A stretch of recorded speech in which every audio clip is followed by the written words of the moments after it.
Hello guys, welcome back to my channel. और आप सब कैसे हो?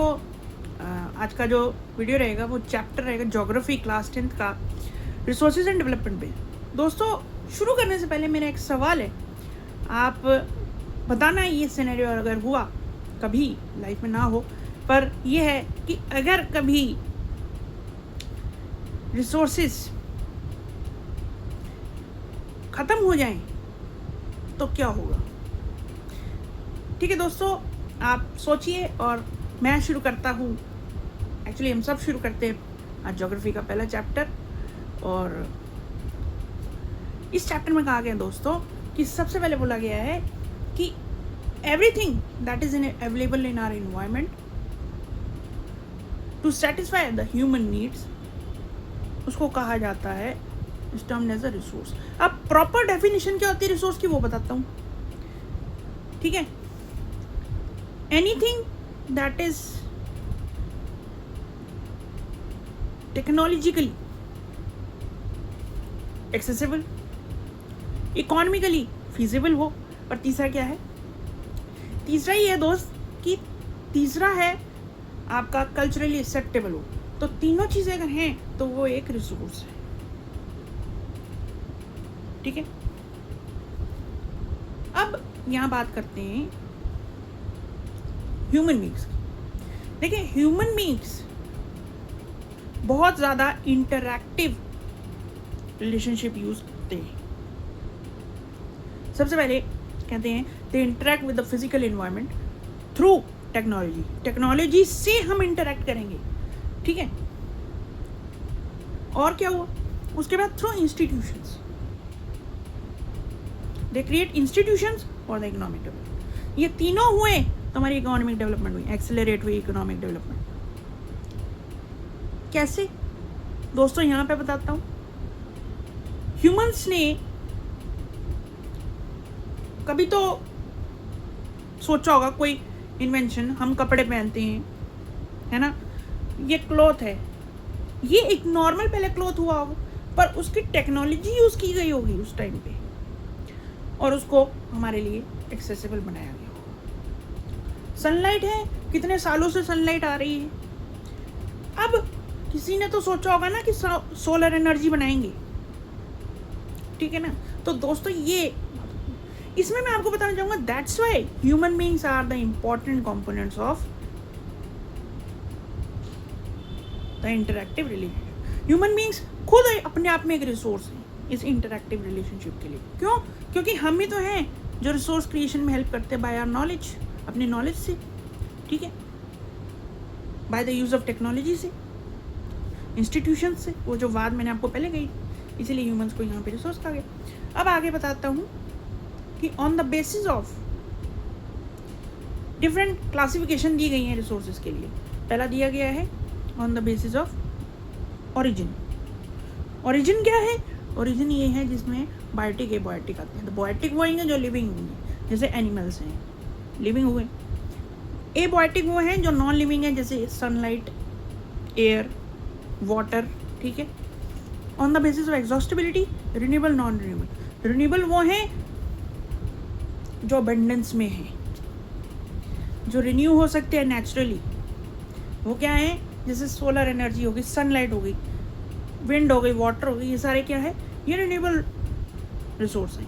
और जो नॉन रिन्यूएबल है वो takes hundreds of years of to formation. तो एग्जांपल रहेगा कि वो ज़्यादातर क्या होते हैं कि नॉन रिन्यूएबल है, एक बार ख़त्म हो गया स्टॉक दोबारा नहीं, और लिमिटेड है। तो क्या है? कोल, पेट्रोलियम और हमारे नेचुरल गैस, ये, ठीक है। और थर्ड आएगा on the basis of ownership, तो हमारा होगा इंडिविजुअल, जो हमारा अपना है, अकेले का, the individual owned resources. Community, जैसे पार्क हो गए एग्जाम्पल। थर्ड, नेशनल रिसोर्सेज, जो हमारे विद इन द नेशन जितने रिसोर्सेज के रिजर्व्स हैं वो एक नेशनल रिसोर्स कहलाता है। एंड फोर्थ, जो हमारी इंटरनेशनली है रिसोर्सेज, वो है 200 नॉटिकल माइल्स के अंडर जो हमारा ओशंस आते हैं, जो सी बॉडीज आती हैं, वो हमारी इंटरनेशनली। और उसके बाद दोस्तों फोर्थ पे आता है on the status of development. इसमें आता है पोटेंशियल। ठीक है, पोटेंशियल ये है, पोटेंशियल रिसोर्सेज का मीनिंग ये होता है जो जिनमें बहुत पोटेंशियल है लेकिन लैक ऑफ इंफ्रास्ट्रक्चर डेवलपमेंट की वजह से हम वो डेवलप नहीं कर पाए। Example solar energy in the parts of western Rajasthan. Second जो है डेवलप्ड स्टॉक, ये हमारे एक्चुअल रिसोर्सेज हैं जो हम यूज़ कर रहे हैं अभी कर रहे हैं इन द प्रेजेंट टाइम। कोई भी रिसोर्स है अभी हम यूज़ कर रहे हैं, हमारे लिए डेवलप रिसोर्स है। और लास्ट जो है वो है रिजर्व। रिजर्व वो है कि हमारे पास अवेलेबल है, बट प्रेजेंट टेक्नोलॉजी और हमारी फ्यूचर नीड्स कुछ डिफरेंट है, उस वजह से हम उसे रिजर्व में रखा हुआ है, हम उसे अभी एक्सट्रैक्शन नहीं कर रहे। ठीक है। और इसमें दोस्तों आगे बात आती है, आगे ये बात आती है कि अब आएगा द डेवलपमेंट ऑफ रिसोर्सेज क्यों जरूरी है, वाई डेवलपमेंट इज इम्पॉर्टेंट। तो ये दोस्तों इसीलिए कि हमें लगा, we usually believe in the earlier times, सब ह्यूमंस को ये लगा कि भाई ये तो बहुत ही these resources are the free gifts of nature, nature का गिफ्ट है, जितना मर्जी यूज़ करो। तो हमने इनडिस्क्रिमिनेटली लगातार एक्सप्लॉयटेशन नेचर से शुरू कर दिया और रिसोर्सेज इनडिस्क्रिमिनेटली यूज़ करने शुरू कर दिए विदाउट थिंकिंग कि हमारे फ्यूचर का क्या होगा। तो क्या हुआ दोस्तों कि इनडिस्क्रिमिनेटेड एक्सप्लॉयटेशन ऑफ रिसोर्सेज की वजह से for satisfying the needs of few greedy individuals, पहला पॉइंट मेजर प्रॉब्लम है। दूसरा ये हुआ कि जो हमारा इनइक्वल डिस्ट्रीब्यूशन है रिसोर्सेज के होने की वजह से कुछ हाथ में चला गया और रिच और पुअर के बीच में जो है डिफरेंस बढ़ गया, हैव और हैव नॉट्स में हमारी सोसाइटी बढ़ गई। ठीक है। और लास्टली क्या हुआ कि इस एक्सप्लॉयटिव और indiscriminative nature of extraction of resources की वजह से हमने इकोलॉजिकल क्राइसिस जैसे ग्लोबल वार्मिंग हो गया, ओजोन लेयर डिप्लीशन हो गया, लैंड डिग्रेडेशन हो गया, पोल्यूशन हो गया, हमने सबको झेला है। और दोस्तों यहाँ पे ये कहा गया है कि इनको देखते हुए ही ये कहा गया कि resource planning, why resource planning is important. So resource planning इसलिए इम्पॉर्टेंट हुई of the above mentioned factors की वजह से, प्रॉब्लम्स की वजह से।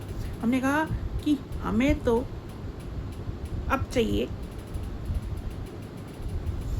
Resource planning to sustain the quality of our life and global piece.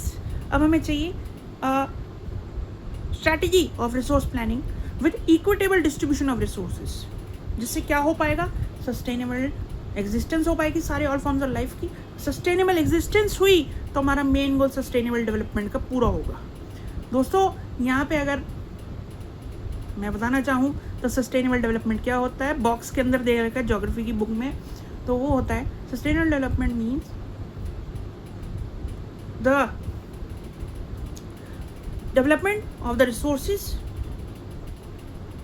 and the needs of the present generations are kept in mind, but this doesn't mean कि आप you are not seeing the future generations. ठीक है, you will have to make the development of resources for the present generation without compromising the needs of the future generation.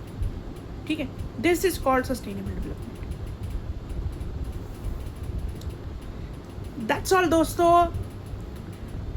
आने वाली videos में बताऊंगा कि resource planning क्या होता है, इन इंडिया कैसे होती है। थोड़ा बहुत आइडिया तो मैंने आपको दे ही दिया है किस लिए रिसोर्स प्लानिंग ज़रूरी है। आने वाली वीडियोस में आगे बात करेंगे और आगे आने वाली वीडियोस में हम लैंड रिसोर्स, सॉइल के बारे में पढ़ना शुरू करेंगे। तब तक के लिए मेरी तरफ से दोस्तों don't forget to share, subscribe and like. और दोस्तों अब आपके कमेंट्स का भी मुझे वेट रहेगा, और तब तक के लिए गुड बाय।